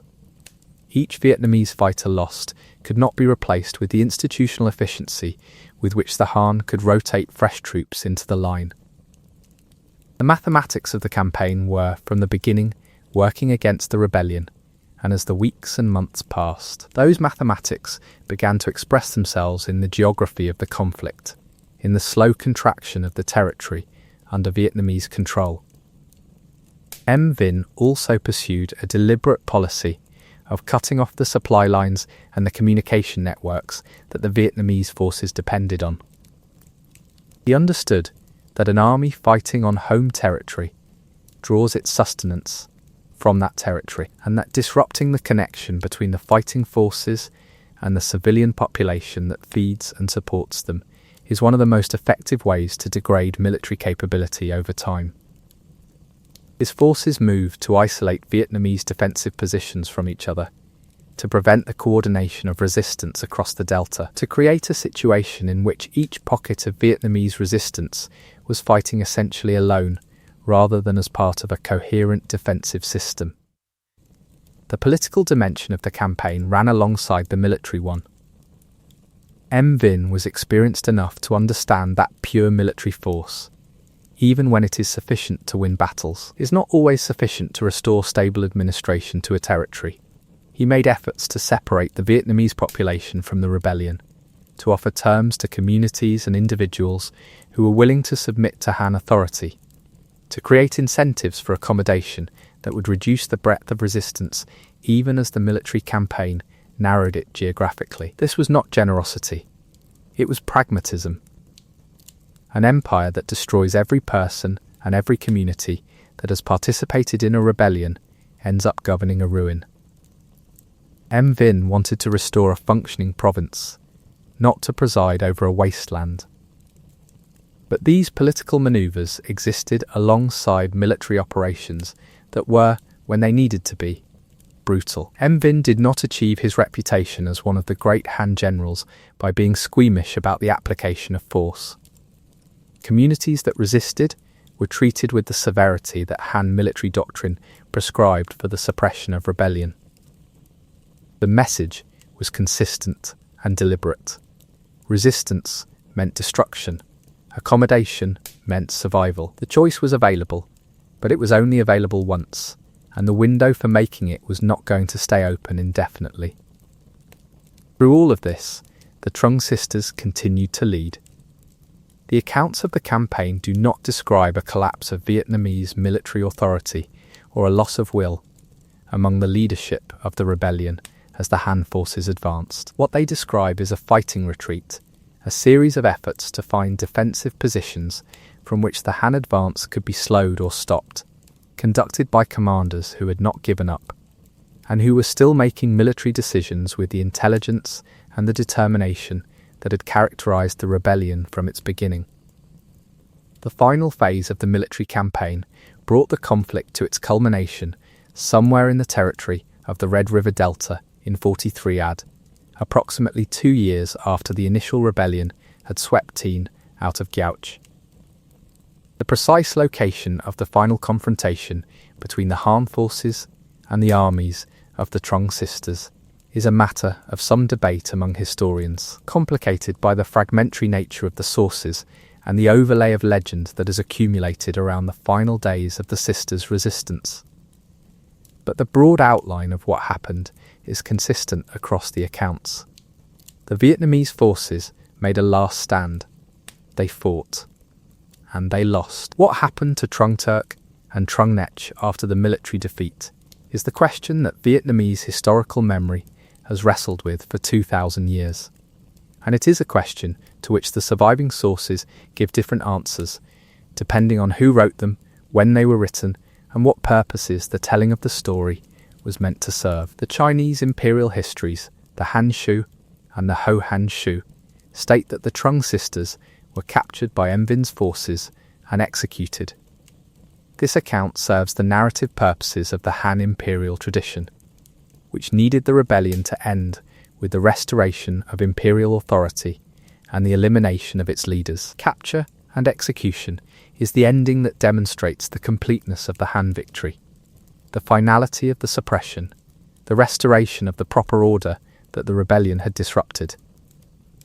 Vietnamese tradition tells a different story.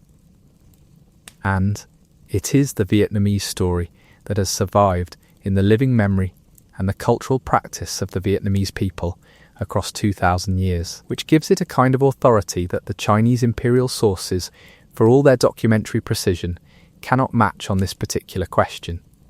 In the Vietnamese telling, The Trung Sisters were not captured, they were not executed by Vin's soldiers. When they understood that the military situation was beyond recovery, when the defeat was certain and the choice before them was between capture and death on their own terms, they chose their own terms. They went to the Hate River, the same river on whose banks the rebellion had been formally declared 3 years earlier. And they drowned themselves. They walked into the water that had witnessed the beginning of everything they had built, and they did not come out. This ending carries a weight and a meaning that the execution account does not and cannot carry. It is the ending of people who refuse to be defined by their defeat, who would not give their enemy the satisfaction of deciding how their story concluded, who chose the manner of their own, going with the same fierce autonomy that had characterized everything they had done from the moment Trung Turk decided that the execution of Tish was not something she was going to accept quietly. They had lived on their own terms. They died on their own terms. And the river that received them was a river that already belonged to the story of their rebellion. A river that Vietnamese memory would forever associate with the moment the sisters had stood before their army and declared that enough was enough. There is a third version, less widely known but preserved in some Vietnamese traditions, that carries the rebellion even further into the realm of legend. In this telling, the sisters did not drown and did not die at all, at least not in the ordinary human sense.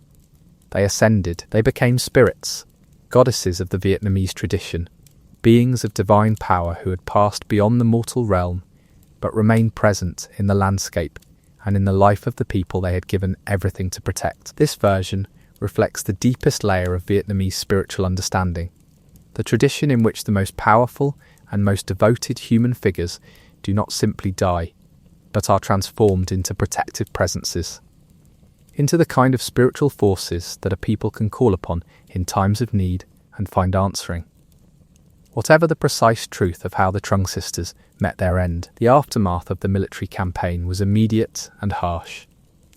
Vin, having retaken the territory, set about the work of ensuring that what had happened would not happen again. This was, from the Han perspective, not merely a military task, but an administrative and cultural one. The rebellion had demonstrated that a century of occupation had not been sufficient to extinguish Vietnamese resistance. More needed to be done. The cultural distinctiveness that had provided the ideological foundation for the uprising needed to be more aggressively dismantled. The structural conditions that had allowed the LC Lords to maintain their local authority and their connection to Vietnamese tradition needed to be more thoroughly reorganised. Vin oversaw a programme of administrative restructuring that went significantly further than anything the Han had imposed on Jiao Qi before the rebellion. The boundaries of the administrative districts were redrawn in ways designed to break up the concentrations of local Vietnamese authority that had allowed the LC Lord network to function as an organising structure for resistance. Han settlers were brought into the territory in greater numbers, partly to dilute the cultural homogeneity of the Vietnamese population, and partly to create a constituency with direct interests in the maintenance of Han authority. The Confucian cultural program was intensified, pushed more aggressively into the daily life of Vietnamese communities, with less tolerance for the maintenance of Vietnamese customs alongside the imported Chinese ones. The symbols of Vietnamese resistance were systematically attacked. The bronze drums that had been central to Vietnamese ritual and ceremonial life, that represented in their very materiality the cultural distinctiveness that the Han occupation was trying to erase, were confiscated and melted down. Vin reportedly had them cast into a giant bronze horse, a symbol of Han military power, replacing the symbols of Vietnamese cultural identity. Whether the precise details of this account are accurate, or whether they have been shaped by the same legendary process that shaped the account of the sisters' death, the symbolic logic of it is entirely consistent with what we know about the aims of Han cultural policy in the aftermath of the rebellion. Vin himself did not live to see the long-term results of his reconquest. He died in the field in 49 AD, on campaign in another part of the Han Empire, in the manner that he had always seemed to prefer, a soldier to the end, dying in the work rather than in retirement. He left behind a reconquered Gao-chi, a reorganized administration, and a set of policies designed to prevent the recurrence of what the Trung Sisters had accomplished. He also left behind, though he could not have known it, a legend. Not the legend he would have wanted. Not the legend of the great Han general who restored imperial order to a rebellious province, but the legend of the man who had to bring 20,000 soldiers and the full resources of the most powerful empire in Asia to defeat two women from a provincial Elsie Lord family in the Red River Delta.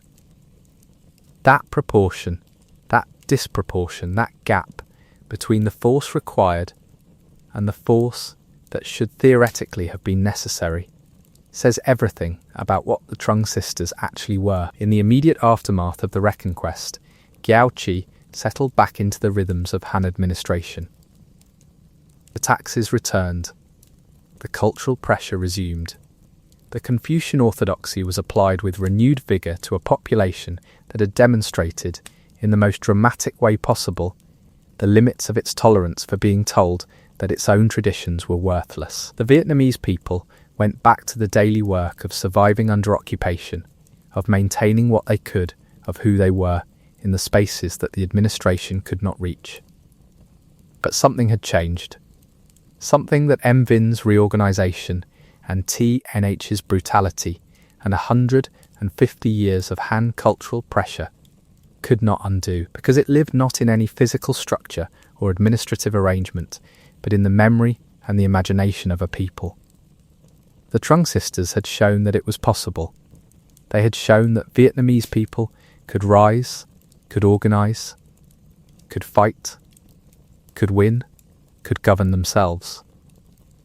They had shown that the Han Empire was not invincible, that its authority was not inevitable, that the proper order of things was not the order the Han had imposed, but the order that Vietnamese people had maintained before the Han arrived, and might maintain again after the Han were gone. That knowledge, that possibility, that living proof of what could be done, was something that no military campaign could confiscate. It could not be melted down like a bronze drum. It could not be redrawn out of existence like an administrative boundary. It could not be taxed or punished or reorganised away. It lived in the stories that Vietnamese people told each other in the private spaces of their households and their communities, passed from one generation to the next with the careful intentionality of people who understood that memory is its own form of resistance. The river was quiet again. The citadels were back in Han hands. The government that the sisters had built was gone, but something remained in the landscape of the delta, in the water of the H River, in the hills of Emlyn, in the air of a place that had witnessed something extraordinary. Something that was not finished yet. Something that was going to keep going long after the empire that had suppressed it had turned to dust. Two women had walked into a river, and the story of what they had done was just beginning. There is a particular kind of immortality that has nothing to do with the body and nothing to do with the supernatural, though the supernatural often finds its way into the telling. It is the immortality of a story that a people decides it cannot afford to forget. Not a story preserved in libraries or academic archives or the careful footnotes of scholarly histories, though those matter too, but a story preserved in the living tissue of a culture, in the festivals and the shrines, and the names of streets, and the faces of statues, and the prayers of ordinary people going about their ordinary lives in a world that would look unrecognisable to the people whose story they are keeping alive. This is the immortality that the Trung Sisters have, and it is, in its way, more durable than anything the Han Empire ever built.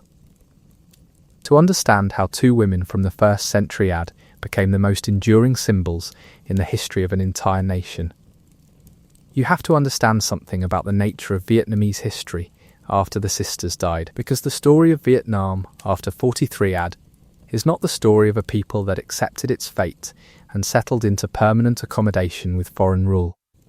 It is the story of a people that kept fighting. Not always openly, not always militarily, but with the particular stubborn persistence of a culture that had decided, somewhere deep in its collective identity, that it was not going to disappear no matter how many empires tried to make it. The Han reconquest that Em Vinh completed in 43 AD did not end Vietnamese resistance to Chinese rule. It postponed it. Giao Chua remained under Chinese administration for another 9 centuries after the suppression of the Trung Sisters rebellion, a period so long that it strains the imagination to hold it whole. 9 centuries is longer than the entirety of European history, from the fall of Rome to the present day. It is an almost incomprehensible span of time, during which the Vietnamese people lived under various forms of Chinese imperial administration, experienced the rise and fall of multiple Chinese dynasties, endured wave after wave of cultural and political pressure designed to absorb them permanently into the Chinese civilizational sphere, and through all of it, maintained the thread of a distinct Vietnamese identity that never fully broke.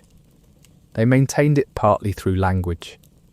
Vietnamese, despite centuries of Chinese administrative dominance and the enormous influence of Chinese vocabulary and writing on its development, remained a distinct language with its own structure and its own sounds and its own way of organising human experience. The Vietnamese people kept speaking it. In the markets and the fields and the homes and the private conversations that Chinese administration could not reach, they kept speaking the language of their ancestors, and in doing so kept alive the neural architecture of a distinct cultural identity. They maintained it partly through religion and spiritual practice. The Vietnamese spiritual tradition, with its deep roots in animism and ancestor veneration, and the particular Vietnamese understanding of the relationship between the human world and the spirit world, survived alongside and beneath and around the Buddhist, Confucian and Taoist influences that Chinese rule brought with it. The Vietnamese did not reject these outside spiritual influences entirely. They absorbed them, adapted them, made them Vietnamese in ways that preserved their own distinctiveness, even as they incorporated new elements. This capacity for absorption and adaptation without dissolution is one of the most remarkable characteristics of Vietnamese culture, and it is one of the things that made survival possible across the centuries of occupation. And they maintained their identity partly through memory, through the stories they told about who they had been and what they had done, and what was therefore possible, through the careful preservation, in oral tradition and in the shrines and festivals that punctuated the Vietnamese ritual calendar, of the figures and the moments that embodied Vietnamese resistance and Vietnamese possibility. And among all those figures, standing at the very centre of Vietnamese cultural memory with a prominence that no subsequent history has diminished, were the Trung Sisters. The process by which Trung Truocal and Trung Nech were transformed from historical figures into cultural icons, from 2 specific women who lived and fought and died in the 1st century AD into something larger and more permanent than any individual life can be, began almost immediately after their deaths. The Vietnamese people who had lived through the rebellion, who had fought in the army the sisters had raised, who had experienced the brief extraordinary interlude of independence that the rebellion had created, did not put that experience away when Em Vinh's forces retook the Delta. They carried it with them. They told their children about it.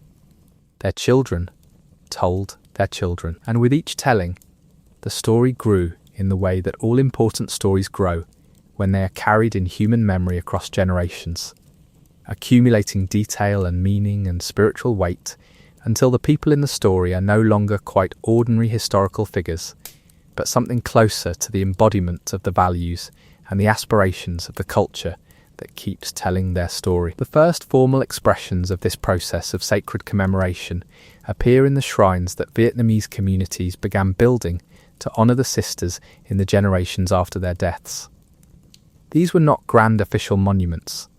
The Han administration that controlled Kiaocha was not in the business of commissioning memorials to the leaders of rebellions against it. These were local, community expressions of reverence, small shrines built in villages and along riverbanks and in the places associated with the sisters' lives and their rebellion, maintained by the people of those communities as acts of religious devotion and cultural memory simultaneously. The location of these shrines tells its own story about how the sisters were understood in Vietnamese spiritual geography. They were built at HTMM, near the river where the rebellion had been declared, and where, in the Vietnamese tradition, the sisters had chosen to end their lives. They were built in Em Linh, the province where the sisters had been born and raised, and from which the rebellion had launched.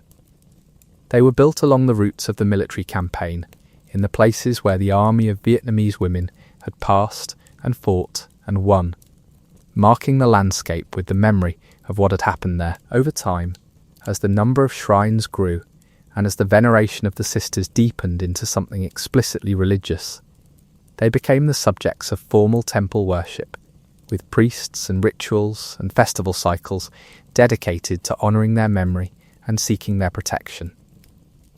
The spiritual status that the sisters acquired in Vietnamese religious life was not a minor or peripheral thing. They were not simply honoured as historical heroes in the way that a modern secular culture might name a street after a significant historical figure. They were worshipped as divine beings, as powerful spirits capable of intervening in human affairs, as protectors of the Vietnamese people against the forces that threatened them. This elevation to divine status reflects the deepest layer of Vietnamese spiritual understanding, in which the boundary between the human and the spirit world is permeable, and in which the most powerful and most devoted human figures can cross that boundary and become sources of spiritual power for the living. The annual festival commemorating the Trung Sisters, held on the 6th day of the second lunar month, which corresponds to the traditional date of their deaths, became one of the most important events in the Vietnamese ritual calendar. These were not quiet private observances. They were community events, celebrations that brought villages and towns together in collective expression of the reverence that Vietnamese people felt for the two women who had done what no one before them had done, who had taken the accumulated grievances of 100 years of occupation and turned them into an army and a rebellion and a brief, blazing moment of freedom. What is particularly striking about the persistence of this commemoration is that it survived not just the continued Chinese occupation of Gouge, but every subsequent political transformation that Vietnamese history brought. The Chinese dynasties rose and fell. The Han gave way to the Three Kingdoms period, which gave way to the Jin, which gave way to the Southern dynasties, which gave way eventually to the Tang, each successive Chinese imperial system bringing its own administrative priorities and its own cultural pressures to bear on the Vietnamese territory it controlled. Through all of it, the shrines to the Trung Sisters remained, the festivals continued, the story kept being told. In 939 AD, after 9 centuries of Chinese rule, a Vietnamese military leader named Ung Quin finally achieved what the Trung Sisters had pointed toward but been unable to sustain. He defeated a Chinese fleet at the Battle of Chet Nang River and established Vietnamese independence from Chinese control. The nation that would eventually call itself Vietnam was born, and it was born carrying with it the entire weight of Vietnamese historical memory, including and especially the memory of the two sisters who had shown, 9 centuries earlier, that the thing Eng Quin had now accomplished was possible. The newly independent Vietnamese state did not forget the Trung Sisters. If anything, independence gave Vietnamese rulers and Vietnamese culture a new freedom to honour them publicly and officially in ways that had not been possible under Chinese administration. The royal courts of independent Vietnam commissioned official commemorations. The temples dedicated to the sisters received royal patronage. The story of the rebellion was incorporated into the official historical narratives of the Vietnamese state, not as a footnote or a curiosity, but as a foundational moment, a point of origin for Vietnamese national consciousness and Vietnamese political identity. Vietnamese historians writing in the centuries of independence grappled seriously with the Trung Sisters as historical figures, debating the details of their story, celebrating their achievements, and situating them within the larger narrative of Vietnamese history.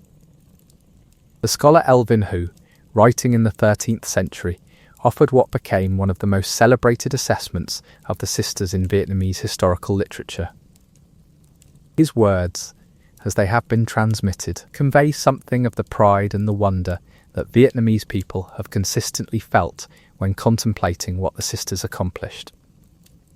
He marvelled that two women were able to raise the call of resistance and recover the Han commanderies, suggesting that if the heroes of later eras had matched the sisters' spirit, Chinese domination would never have persisted for so long. It was a remarkable tribute from a scholar writing more than 1,000 years after the sisters' deaths, in a country that had by then achieved the independence the sisters had fought for, but not lived to see made permanent. The physical landscape of Vietnam became, over the centuries of commemoration, a kind of map of the sisters' legacy. The places associated with their lives and their rebellion were marked and honoured and named in ways that kept the geography of the story present in the daily experience of Vietnamese people.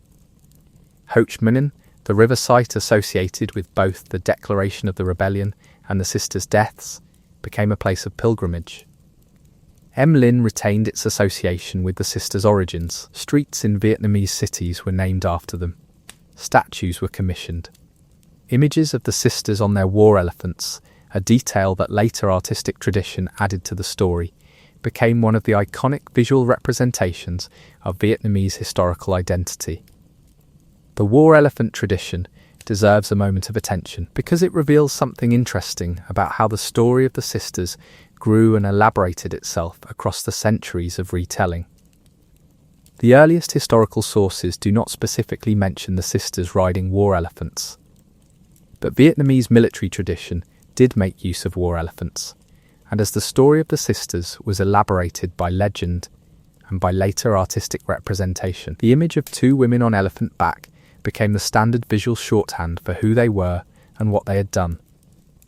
It is an image that combines the personal with the epic, that places two specific women within the larger tradition of Vietnamese martial culture, and that communicates, in a single visual gesture, the scale and the dignity of what the sisters had accomplished.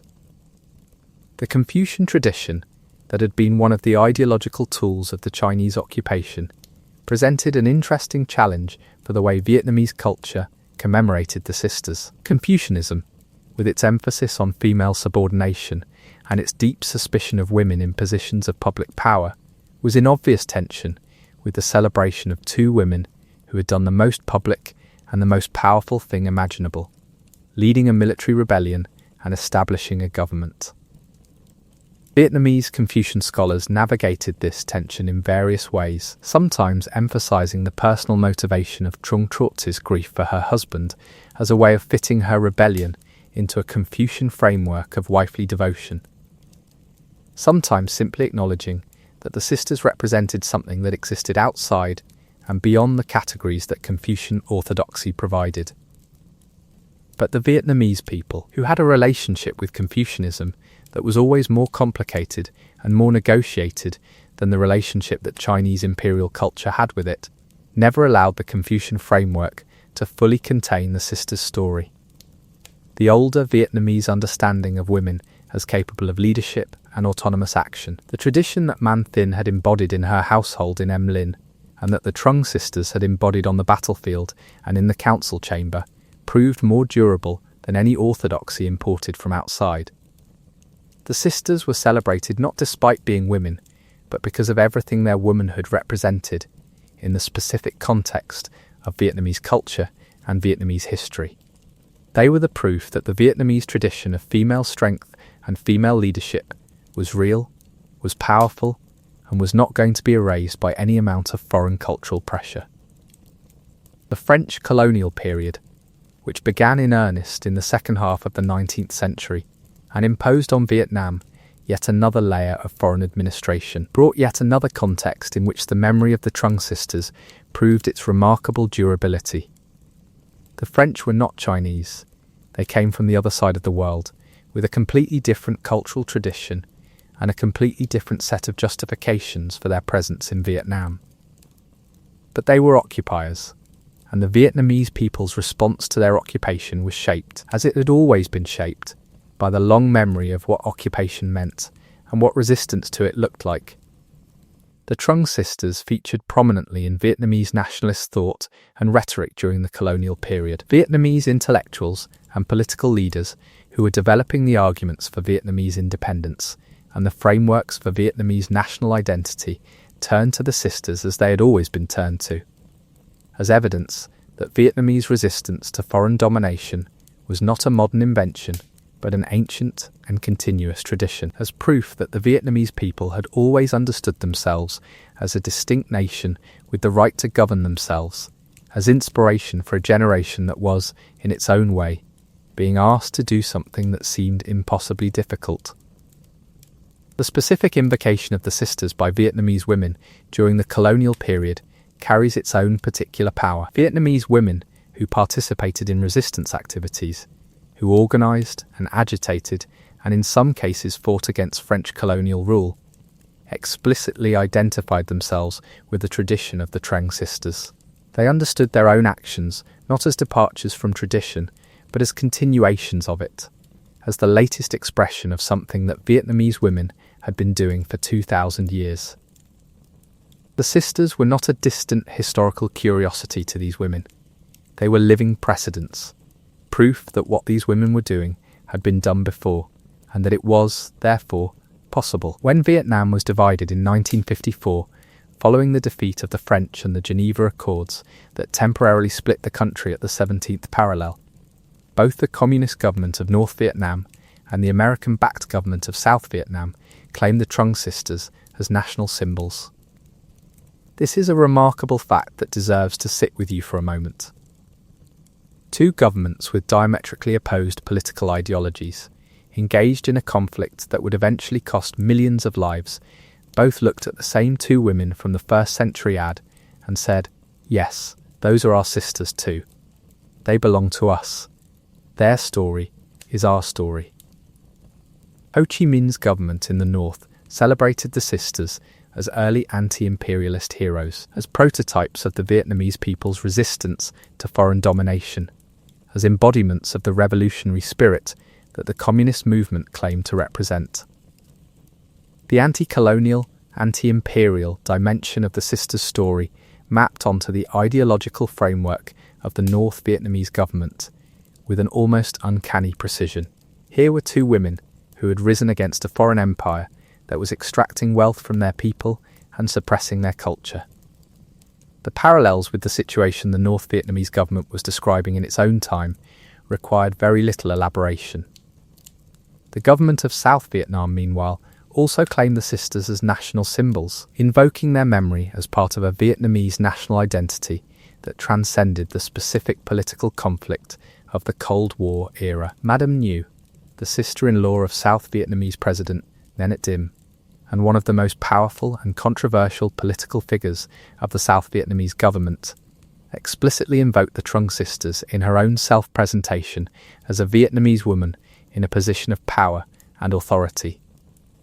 She organised a paramilitary force of women and named them after the sisters, drawing a direct line between the tradition the sisters represented and the role she claimed for herself in the political life of her country. The Vietnam War itself, with its enormous cost in Vietnamese lives and its wholesale destruction of Vietnamese communities and landscapes, generated its own invocations of the sisters' memory. Vietnamese women who fought, who served as soldiers and nurses and intelligence operatives and logistical workers in the conflict, were connected in Vietnamese cultural discourse to the tradition of the Trung Sisters and the female generals who had served under them. The tradition of Vietnamese women in military roles, which the sisters had embodied so dramatically in the first century ad, was understood to have a direct and living connection to what Vietnamese women were doing 2,000 years later, in a war that was at its core about the same fundamental question the sisters had fought over. Who had the right to govern Vietnam, and on whose terms would the Vietnamese people live? The reunification of Vietnam in 1975 brought a single government to the whole country for the first time since the French colonial period. And that government, the communist government of what became the Socialist Republic of Vietnam, incorporated the Trung Sisters fully into the official national historical narrative. The sisters were designated as national heroines, the highest honour the Vietnamese state could confer on historical figures. Their images appeared in textbooks used by every Vietnamese child. Their story was taught as the foundational narrative of Vietnamese resistance to foreign domination. The streets and districts and provinces and institutions named after them proliferated across the unified country, creating a physical geography of commemoration that made the sisters' presence felt in the daily life of Vietnamese people, from the northern highlands to the southern delta. The temples dedicated to the sisters, which had survived every political transformation of the previous 2,000 years, continued to function and continued to draw worshippers. In HTMNE, the site most closely associated with the sisters' memory, the temple that had been built and rebuilt over the centuries to honour them, remained a centre of pilgrimage and religious devotion. The annual festival on the 6th day of the second lunar month continued to be observed, drawing communities together in the collective ritual that had been connecting Vietnamese people to the sisters' memory for nearly 2 millennia. What does it mean, finally, to say that 2 women from the 1st century AD are the most revered figures in Vietnamese history? Not the most famous, not the most studied, not the most written about in academic literature, but the most genuinely, deeply, continuously revered. The kind of reverence that involves not just intellectual recognition of historical significance, but emotional and spiritual connection. The sense that these people matter to you personally, that their story is your story, that what they did speaks to something in your own life and your own identity that nothing else quite reaches. It means that Trung Troc and Trinh En accomplished something that goes beyond military victory or political achievement, or even the founding of a state. They accomplished something rarer and more durable. They gave a people a story about itself that the people could not do without. A story that said, in the darkest moments of occupation and suppression and despair, that resistance was possible. That women were capable of leading it. That the Vietnamese people had always understood themselves as worth fighting for. That the flame, however small it got, however hard the wind blew, was not going to go out. The Han Empire that T-Net represented is gone. The administrative system that Em restored and reorganised after the rebellion is gone. The Chinese dynasties that maintained control over Vietnam for 9 centuries after the sisters' deaths are gone. The French colonial administration that tried to build its own empire on Vietnamese soil is gone. The American military presence that shaped a generation of Vietnamese history is gone.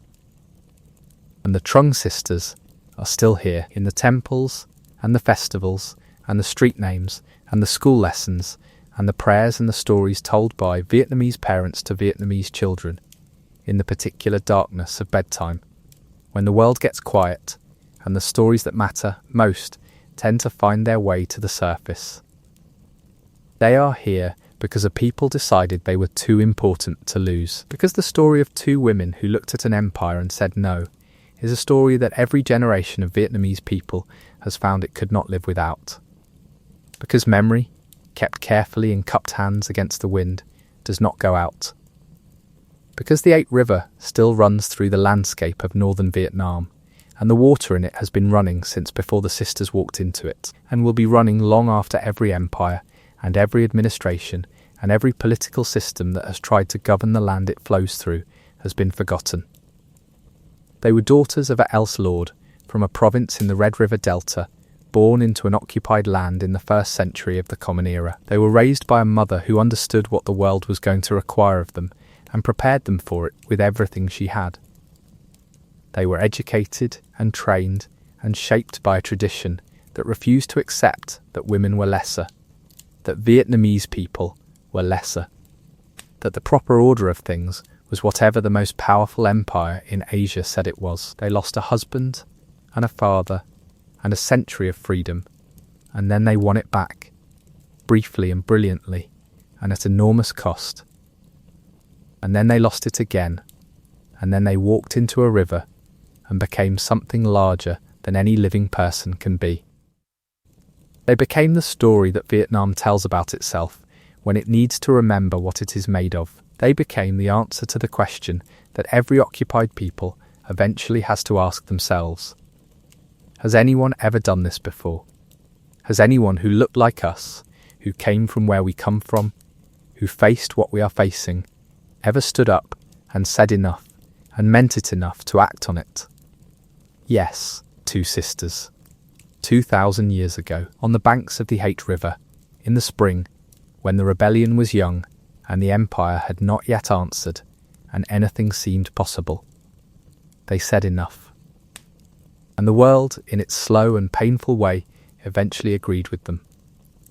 If you are still awake, I am genuinely impressed, and I hope that means tonight's journey kept you company in the best possible way. We travelled a very long road together tonight, from the rice paddies of ancient Vietnam all the way to the living memory of a people who have never stopped honouring two sisters who gave everything for the idea that they deserved to be free. If this story moved you, if it surprised you, if it gave you something to carry into your dreams tonight, I would love to hear about it. Leave a comment below and tell me what you thought. And as always, tell me where you are in the world and what time it is where you are. There is something quietly beautiful about knowing that this story found its way to so many different corners of the world tonight. If you enjoyed your time here at Winston Sleep Podcast, please take a moment to like the video and subscribe. It costs you nothing, and it means everything to a channel like this, because it helps these stories find the people who need them. For now, close your eyes. Let the Red River Delta dissolve into whatever landscape your mind finds most restful. Let the sisters go to their river, and let yourself go to your sleep. You have heard a good story tonight. You have kept company with two remarkable women across 2,000 years of memory. That is enough. That is more than enough. Good night.